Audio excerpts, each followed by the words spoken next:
Hello बच्चों, this is Anshuman sir, your physics teacher and today we are discussing. आज हम लोग जो है नेशनल टेक्नोलॉजी डे पे बात करने वाले हैं।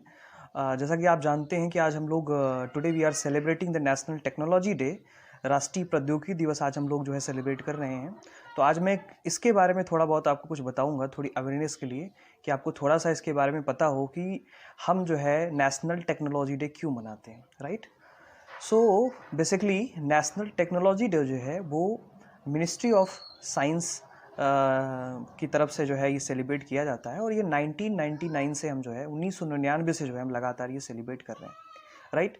सो इसके पीछे बेसिक कॉज क्या है कि हम इसको सेलिब्रेट क्यों करते हैं, तो डियर स्टूडेंट मैं आपको बताना चाहूँगा, और ये हमारे लिए बहुत गर्व की बात है कि इसी दिन 11 मई को जो है 11 मई 1998 को जब हमने जो है 3 इम्पॉर्टेंट मिशन को जो है सक्सेसफुली कंडक्ट किया था, और उससे हमारी जो एक छवि है अंतर्राष्ट्रीय स्तर पर, इंटरनेशनल लेवल पर, वो बहुत ही सुदृढ़ हुई। हम भी उन देशों की कैटेगरी में आ गए जो अभी तक डेवलप थे और नए नए इन्वेंशन कर रहे थे। हम भी उन देशों की कैटेगरी में आ गए जो साइंस और टेक्नोलॉजी को अपने वेलफेयर के लिए यूज़ करते थे, राइट। हमने भी जो है कुछ ऐसी नई चीज़ें बना ली। तो मेन जो हमने 3 जो है एक्सपेरिमेंट, या फिर अब कह सकते हैं कि 3 बहुत बड़े मिशन जो है हमने सक्सेसफुली कंडक्ट किए थे, उनका नाम मैं आपको बता दे रहा हूँ। सबसे पहला जो मिशन था वो मिशन शक्ति के नाम से जाना जाता है। अब ये मिशन शक्ति जो है एक एक करके मैं आपको बता रहा हूँ, इसको आप समझते रहिए। मिशन शक्ति जो है वो एक बहुत आप जानते हैं कि हम लोगों ने एक बहुत बड़ा जो है न्यूक्लियर टेस्ट किया था। पोखरण पोखरण एक प्लेस है राजस्थान में, तो राजस्थान के पोखरण में हमने जो है एक न्यूक्लियर टेस्ट किया था जो बहुत ही सक्सेसफुल रहा था, और हम लोग न्यूक्लियर टेस्ट करने वाले छठे देश बन गए थे, राइट। मतलब हमारी भी काउंटिंग इंटरनेशनल लेवल पर होने लगेगी, और ये बहुत बड़ी बात है। किसी देश के लिए न्यूक्लियर एनर्जी का होना ये बहुत बड़ी बात होती है, और ये हमारे लिए गर्व की बात भी है, राइट। उस टाइम पे जो हमारे प्रधानमंत्री थे वो अटल बिहारी वाजपेयी जी थे, और उनके सानिध्य में डॉक्टर एपीजे अब्दुल कलाम, जो हमारे पूर्व राष्ट्रपति भी रह चुके हैं, डॉक्टर एपीजे अब्दुल कलाम के निर्देशन में हमने जो है ये पोखरण न्यूक्लियर टेस्ट किया था। हालांकि बहुत सारे देशों ने इसका विरोध किया था, लेकिन फिर भी हमने जो है इसको परफॉर्म किया, और हम छठे ऐसे देश बन गए न्यूक्लियर शक्ति जिनके पास है, राइट। तो आई होप ये मेरी बात समझ पा गए होंगे। दूसरा जो इम्पोर्टेंट हमने इसी दिन 11 मई ऑफ 1998 को हमने दूसरा एक बहुत बड़ा मिशन सक्सेसफुल किया, जिसको किया था, that is the national arrow space laboratory ने, इंडिया सरकार के अंतर्गत काम करता है। इसने जो है एक अपना स्वदेशी एयरक्राफ्ट बनाया था। इसके पहले हम जो भी एयरक्राफ्ट्स वगैरह बनाते थे वो हम बाहर से लेकर के आते थे। तो इसमें जो है इन्होंने एक जो है स्वदेशी जो है एयरक्राफ्ट लॉन्च किया, जिसका नाम था हंसा, राइट। उसका नाम रखा गया था हंसा 3।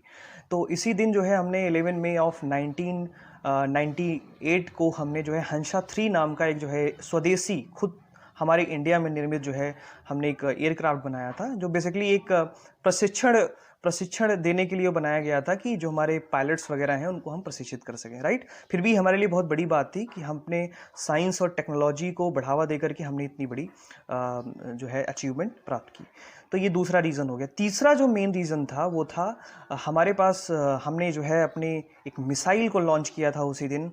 DRDO defence research and development organisation जो हमारी है, ये मिनिस्ट्री ऑफ डिफेंस के अंतर्गत काम करती है, और इसने जो है एक शॉर्ट रेंज मिसाइल लॉन्च किया था जिसका नाम था त्रिशूल, राइट।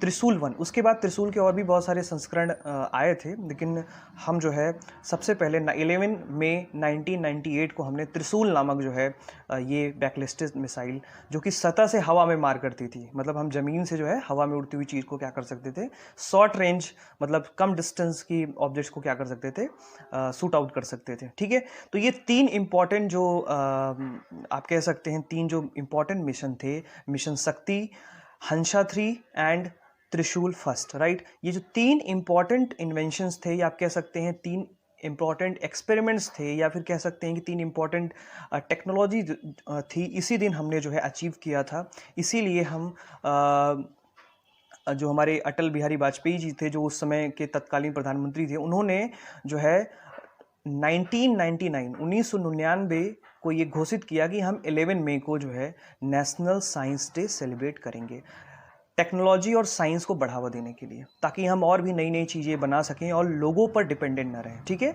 अगर हम खुद ताकतवर बनेंगे तभी हम जो है हमारी साख बढ़ेगी और हम जो है आगे बढ़ सकते हैं। ठीक है, तो बच्चों मैंने आपको बताया कि नेशनल साइंस डे के पीछे क्या हिस्ट्री है, क्यों हम जो है नेशनल साइंस डे सेलिब्रेट करते हैं।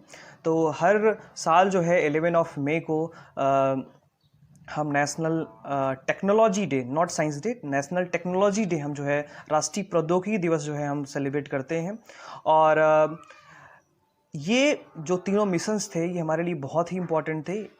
हर इंडियन को इस पे प्राउड होना चाहिए कि हम भी जो है इंटरनेशनल लेवल पर जो है हमारा एक नाम हुआ और हम उन देशों की कैटेगरी में आ चुके हैं। ठीक है, आज हमारे पास न्यूक्लियर वेपन्स हैं। ओके, तो डियर स्टूडेंट बात कर लेते हैं कि जो ये नेशनल टेक्नोलॉजी डे है ये ministry of science and technology की तरफ से जो है ये सेलिब्रेट किया जाता है।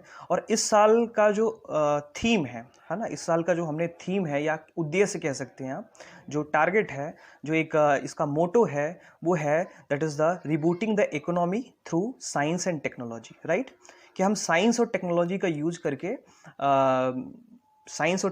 यूज करके हम अपने इकोनॉमी को आगे बढ़ाएं। जैसा कि आप जानते हैं कि भी कोविड-19 का जो है काफ़ी असर है, जिससे कि हमारी ग्रोथ बहुत कम हो रही है। तो हम साइंस और टेक्नोलॉजी का यूज़ करके कुछ ऐसे नए इन्वेंशंस करें जिससे कि हम इस चीज़ों से बच सकें। तो डियर स्टूडेंट, आई होप ये छोटा सा वीडियो आपको पसंद आएगा। राइट, आपको एक छोटी सी इंफॉर्मेशन देने की कोशिश थी, प्रयास था। राइट, ओके, फिर मिलते हैं किसी ऐसे ही टॉपिक पर। Thank you so much.